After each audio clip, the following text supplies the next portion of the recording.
Access to Linux file system or Linux itself as a system. Now, Linux, you could access any Linux system or Unix system through a terminal if you have a terminal like TerraTerm. So let's look at a few examples of operating systems. Each operating system has a different protocol or client that is used to access the system. For example, Windows. If you wanted to connect a Windows machine from another Windows machine, you would need a remote desktop client, which is also referred as RDP client.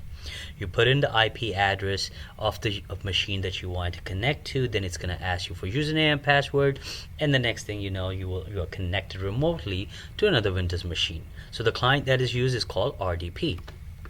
Next one we have is the VMware ESXi servers. Now, VMware is a virtualized environment. How do we connect to it? Well, they have their vSphere client. Well, vSphere client is another client that is installed on your computer. You open up, you input the IP address, you put a username and password, and that's where you connect to the VMware environment. And the last one, the one that we really wanted to know, that is Linux. And how do we connect to our Linux machines? You need to have a PuTTY, which is a PuTTY terminal, a secure CRT terminal, or any of those terminals, whether it's free or whether you have to pay for it. You have to use that. Again, for that you have to put in the username, the password, and the IP address.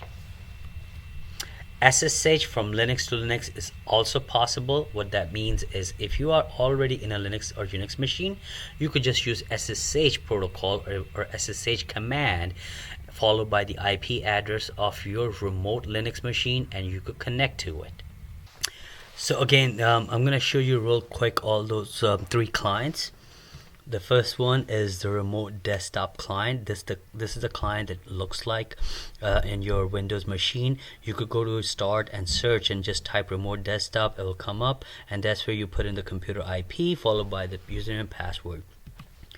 For vSphere, to connect to the vCenter or ESXi server, here's the VMware vSphere client. And for Linux, we have this PuTTY client where you put in the IP address on top. You see the port is 22, which is the port for SSH, and then once you connect to it, it will prompt you for username and password.